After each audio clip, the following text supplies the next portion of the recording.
miembros del CES, que por cierto ni siquiera debería existir ese consejo, pero bueno, era para darle chance a algunos cuates de los grupos de presión. Pero regresando al punto, en esta reunión que dijo esto que me pareció muy interesante, le vas a tener tu confianza. ¿Quién le va a creer a Otto Pérez Molina a estas alturas? Si un día dice este es el año de la no violencia y resulta que al día siguiente, cuando uno conoce las estadísticas, en lugar de ser el año de la no violencia, es el año en que la violencia está creciendo más que otros, porque al final también eso es una realidad que debemos aceptar. El presidente, que cuando andaba en campañas decía que no iba a aumentar impuestos, por favor, cuando lo primero que hizo es darnos la puñalada tributaria que tanto daño nos ha hecho y alejó muchas de esas inversiones que la gente esperaba hacer en nuestro país. Entonces tenemos que poner los pies en la tierra y convencer a otros de los que elegimos vivir en Guatemala, independientemente que hayamos nacido aquí o no, pero hemos decidido vivir en Guatemala, que si queremos en Guatemala construir la sociedad pacífica, productiva, respetuosa, en la cual todos, buscando nuestros fines, podamos mejorar nuestra calidad de vida, tenemos que cambiar el sistema, porque ¿qué le vas a decir tú que te toca tratar con inversionistas estadounidenses? Si alguno de ellos te pregunta, a ver, Carolina, dígame la verdad. El presidente dijo hoy que no va a aumentar impuestos. ¿Le puedo creer al presidente que no va a aumentar impuestos? Dígamelo, diciéndome a los ojos. ¿Usted confía en lo que dijo el martes pasado Otto Pérez Molina? El problema que tenemos y que es no, otra de las cosas... Dígame, ¿sí o no? La respuesta... Lo más probable es que no, ¿verdad? Porque nos siguen asustando con el petate del muerto. Entonces, ponete, ¿qué vamos a poner impuestos? Todos los años. La estabilidad en las reglas del juego es fundamental para que alguien quiera invertir, porque entonces puede planear y decir, bueno, voy a tener tanta utilidad este año, el 8, no sé qué, voy a hacer aquí, voy a hacer allá. Pero si resulta que mañana abre algún medio de comunicación escrito o prende la y dice, fíjese que ahora va a pagar más impuestos su producto o un producto que yo necesito para fabricar mi producto, entonces digo, ¿y ahora qué hago? Y entonces no puedo planear. Y en materia fiscal es fatal, es donde menos estabilidad hemos tenido por lo largo de la historia. Pues nos viven asustando con el petate y en una de esas nos tiran el petate, o sea, puñaladas y ese tipo de cosas, ¿verdad? Entonces, ¿qué pasa con estas empresas que les dijeron vamos a poner impuestos? Al combustible, al tabaco, y el otro era las bebidas alcohólicas, el tema de la telefonía, etcétera. Estas empresas, ¿qué van a estar invirtiendo? Nada, si tienen que ver qué hacen para quitarse el riflazo encima. Y empieza la incertidumbre, y empiezan otra vez, y empiezan los cabildeos, porque nosotros del sector privado no somos los que vamos a bloquear carreteras y amenazar y a secuestrar y a matar. Eso no lo hacemos en el sector privado, eso lo hacen nosotros. Nosotros vamos, platicamos, nos sentamos, tratamos de aclarar las cosas. Nosotros nos pronunciamos enormemente en decir, señores, el contrabando se va a ir al cielo otra vez. Bueno, no es que ha bajado, el del combustible ha bajado un poco, pero el contrabando es terrible.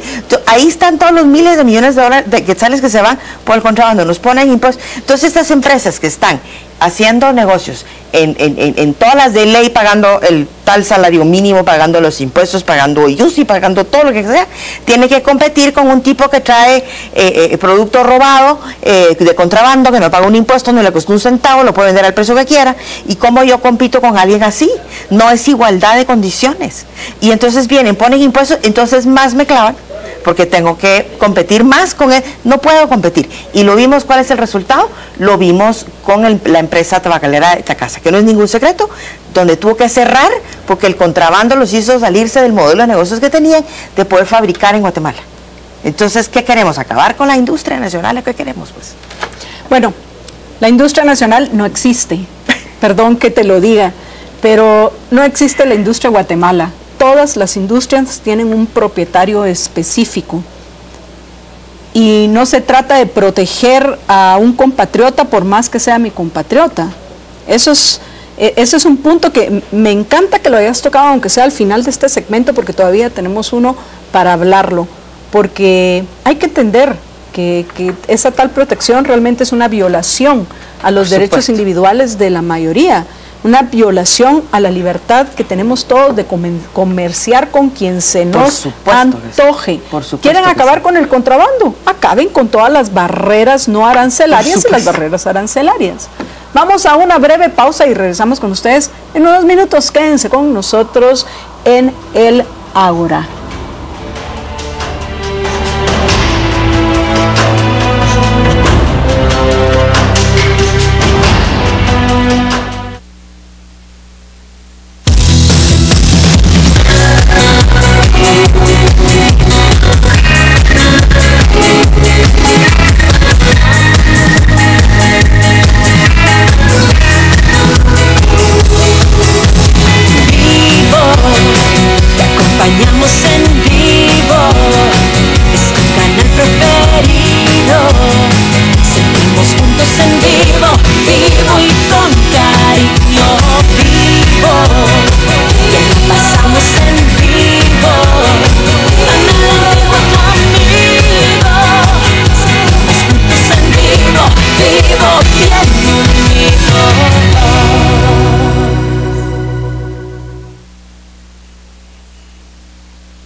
Estamos de regreso en el Ágora, los acompañan Jorge Jacobs y Marta Yolanda Díaz Durán, y hoy tenemos el gusto de conversar, tal vez discutir un punto, con nuestra invitada, a quien apreciamos mucho, Carolina Castellanos, directora ejecutiva de AmCham. Antes de irnos a la pausa, mencionábamos el tema de esa violación a los derechos individuales de todos los habitantes de Guatemala, que son las barreras arancelarias y las barreras no arancelarias.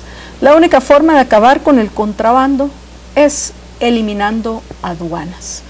Por supuesto que aquellos, y dijo algo muy importante Carolina, aquellos que están intentando competir dentro de las reglas del juego actual, que son anti-inversión, son anti-comercio, son anti-progreso, que hay que también discutirlo. No es solo cuestión, Carolina, de que hayan reglas claras y estables, sino que hayan reglas proclives al avance, a la creación de riqueza, a la creación de empleo productivo, porque la única forma que la gente va a mejorar su calidad de vida es con empleo productivo. Sin embargo, no lo hay. Entonces, sí, efectivamente, hay que cambiar las reglas del juego actual para que todos, independientemente si son guatemaltecos, mexicanos, chinos, estadounidenses, europeos, africanos, australianos,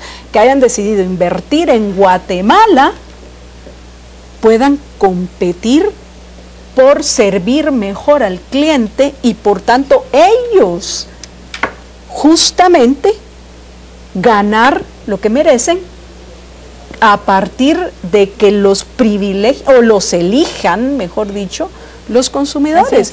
Eso es lo que necesitamos. Y no empezar a decir que, por ejemplo, dijiste mercadería robada, probablemente algo será robado de lo que venden de contrabando, pero no todo. No todo. No, tampoco eso no es cierto. Incluso combustible, parte viene robado, parte no viene robado. Viene de todo, pero la única forma de evitarlo es que no existan esas barreras, y los que salen con el discurso de que son los nacionales y por algún motivo, solo porque compartimos terreno a la hora de nacer, territorio, resulta que ahora hay que privilegiarlos. No, señores, lo siento, pero no. Yo como consumidora voy a elegir aquel que me sirva mejor y me venda el bien que de la mejor manera satisfaga mis necesidades o me preste el servicio que yo necesito sin importarme dónde haya nacido. Y de pronto dije industria nacional, me refería a la industria en Guatemala. Puede ser China o lo que fuera. Los que están produciendo en Guatemala. Produciendo en el país. Porque entonces ya no pueden ir creando riqueza. Y dicen, es que crear riqueza no sé qué. Sí, es mejorarle el nivel de vida a las personas. ¿Qué más riqueza podemos generar? Que las personas tengan un empleo digno, que tengan un salario que les permita, o ingresos que les permitan vivir decentemente. Eso es la generación. Dice, esa es la riqueza. Y entonces eso viene por empleos dignos, por empleos bien pagados, que no vienen de imponer salarios mínimos, que no vienen de nada. Es la oferta, el libre mercado, la libre competencia, y mientras más capacitado yo esté, pues por supuesto que voy a tener acceso a mejores salarios, pero no puedo haber más si tengo un tope en cuanto a la cantidad de empleos disponibles que hay en el país, y que sí se generaron otros 1000, sí, pero hay 200,000 que se acaban de graduar en octubre, pues. No hay 200,000, ojalá hubiera 500,000 empleos y entonces pueden graduar y mire, vaya a ver dónde le gusta más, porque eso no hay. Y lo que la gente tampoco entiende es de que para que suban los salarios de la gente, lo que tiene que haber es precisamente más demanda de trabajadores, y esa solo hay a través de la creación de más empleos, ¿verdad? Si lo que hay es, como estamos viendo ahorita, mucha oferta de personas que les gustaría tener un trabajo y no lo tienen, y poca oferta de empleos, entonces al final realmente es muy difícil que suban los salarios. Normalmente los salarios suben cuando las empresas tienen que competir, porque si no le pago más a aquel, se va a trabajar a la empresa de enfrente y no se viene a trabajar conmigo, Lo ¿verdad? vimos con call centers, ¿verdad, Jorge? Sí. Lo vimos con call centers, tantos call centers que han venido, gracias, pero como la población que habla inglés es muy limitada, se los van de un lado para otro y véngase conmigo, pero eso como lo hacen con muchas cosas, beneficios, lo que fuera, horarios, entonces, pero con salarios. Cuando empezaban los call centers hace 10 años, los salarios eran muy bajos, ahora los salarios son altos, por eso que tú bien decías, que entonces ahí me estoy peleando para que se venga aquel conmigo, porque es pilas y me lo jalo ofreciéndole más salario. Esa es la forma, es competencia, libre competencia. Sin embargo, nos comentaban que también ya hay muchos que han invertido en esa área de los call centers, que están hartos de la situación que estamos viviendo en Guatemala. Esa es la realidad. Esa es la realidad de la mayoría de habitantes del país, a excepción de aquellos que se encuentran en el ejercicio del poder, en los gobernantes y los burócratas que trabajan con ellos, incluidos asesores. O viviendo del desorden. Porque una de las otras noticias de esta semana es que con bombos y platillos anunciaron que van a trabajar en un plan para reducir la emigración de guatemaltecos a Estados Unidos, porque ya Obama y los grupos de presión de allá están hartos de la inmigración. Y van a gastar, ¿cuánto? 5,000 millones de dólares anuales durante 5 años. 5,000 millones de dólares en consultorías para averiguar qué se debe de hacer para que la gente no emigre. ¿Te imaginas ese desperdicio de los recursos? 5,000 millones de dólares es un montón. Además de eso, de los recursos de los estadounidenses, y si acaso hay alguna donación en los 5,000 millones, pero si van a terminar siendo préstamos que vamos a pagar nosotros los tributarios, es ridículo. Nos cargan más con ese dineral que pretenden gastar, y la mayoría, como bien mencionaste, la corrupción se lo van a embolsar, la mayoría se lo van a robar. ¿Quieren saber cuál es el problema? Entonces, aquí entre los tres nos los echamos en 30 segundos. Vean el Ágora de hoy, jueves 29 de enero, de nuevo, si acaso no lo están viendo ahorita, que lo que necesitamos es atraer inversión, señores. Y para eso componer un montón de cosas. No malgastar el dinero de la gente. Y componer un montón de cosas, sí. Porque volvemos al inicio, ¿verdad? ¿Por qué no viene la inversión? Porque la inseguridad, las extorsiones, las empresas tienen su flotilla de 3,000 camiones, su picopito que va de Huehue a Toto, yo que sé a dónde. Sí, pero para pasar de Huehue a Toto, de repente 3 veces le cobran una extorsión, pues. Y así desde el picopito hasta las empresas que tienen 3,000 camiones en la calle todos los días. Entonces, ¿quién va a invertir si tengo que gastar alrededor del 12 al 15% de mi presupuesto anual en seguridad, del cual la mitad se va en extorsiones y la otra mitad en custodios, en armas, en GPS, en la historia? Ya este fue el segundo año consecutivo donde en el estudio, creo que es el que lo hace el Banco Mundial, Guatemala es el país en la cola, o sea, literalmente es el último, o viéndolo desde otro punto de vista, donde es más cara la seguridad para las empresas. Es decir, que un porcentaje mayor de sus ingresos lo tienen que destinar a la seguridad, y es por todo eso que tienen, o sea, aparte de que pagamos impuestos y las empresas también pagan impuestos, adicionalmente tienen ellos que subvencionarse toda su seguridad, porque el gobierno, que debería de utilizar esos recursos, esos impuestos para darnos seguridad, no lo hace. No lo hace. Y Mauricio López Bonilla sale todavía con ese absurdo de que van a poner a los ricos, eso sí, un impuesto específico para la seguridad. ¡Aló, ministro de Gobernación! Si por eso pagamos impuestos, para que haya seguridad, es ridículo. Es una tontería que nos venga a decir ahora que necesita un impuesto específico para que usted cumpla con su función. ¿Qué te parece eso? Ni otro impuesto, pues. Es otro impuesto. Por supuesto, nos pronunciamos totalmente en contra cuando lo dijo. Es otro impuesto. Que porque no tienen combustible, que porque no tienen esto, que los hospitales, que los pacientes no tienen comida. Por el amor del cielo, ¿dónde está todo ese dinero de impuestos que estamos pagando? ¿Dónde está todo ese dinero? En algunas casitas, en Tecpan, en Chimaltenango, en las playas de Guatemala. No es seguirnos sangrando a los que ya pagamos impuestos, a que sigamos viendo de dónde sacamos. Sí, somos los que estamos generando empleos, somos los que estamos trabajando y generando y moviendo el comercio y generando empleos. ¿Por qué seguirnos sangrando nosotros? Por el amor de Dios. No entiendo por qué los gobernantes aún no han captado cuál es el mensaje de ese cuento que nos narran nuestros padres cuando somos niños, de la gallina de los huevos de oro. Sí. Yo creo que no se los contaron. Sí. Hasta en beneficio de ellos. Así es, se están matando nosotros. Les convendría mucho más no obstaculizar la creación de riqueza en el país y no meterse con la inversión. Y lo peor es que la mayoría de los impuestos son precisamente impuestos directos al capital, castigan al emprendedor.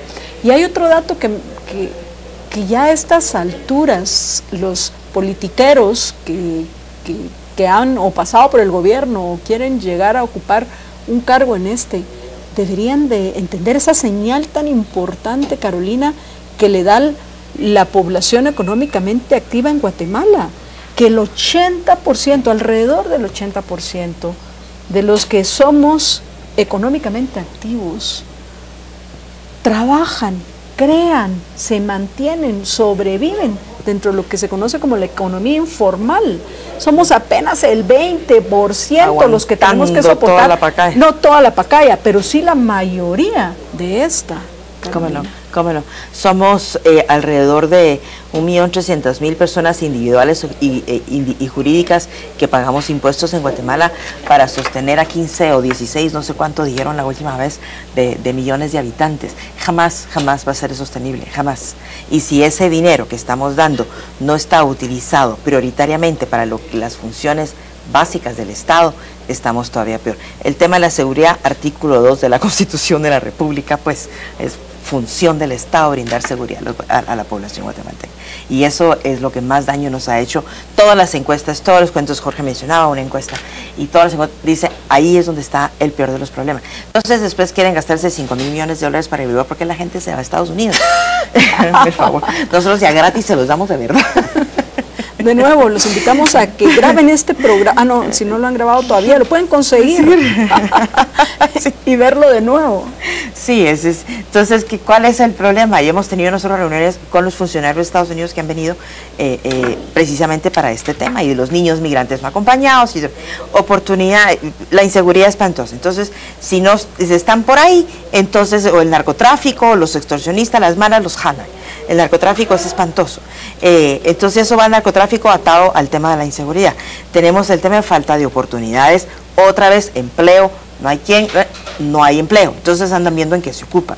La educación totalmente deficiente, Y entonces ya encima de todo deficiente hay manifestaciones a cada rato, entonces de los maestros, y entonces los famosos 180 días, 100 no sé cuántos días que son, ¿no cuántos son? No sé cuántos 180 días. días, y ahorita la manifestación que hicieron hace unos días era para pedir, más bien para exigir que no se les fiscalice si llegan a trabajar los 180 días o no. Imagínate tú.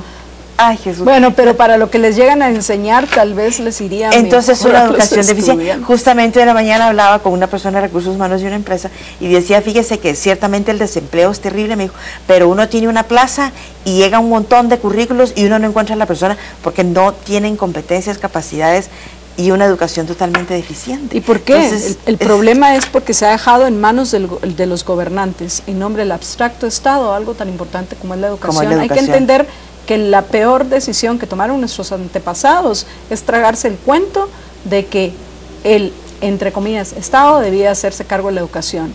Porque al final los gobernantes, que son quienes van a actuar, lo que van a hacer es programar a los niños para que no piensen y simplemente les obedezcan.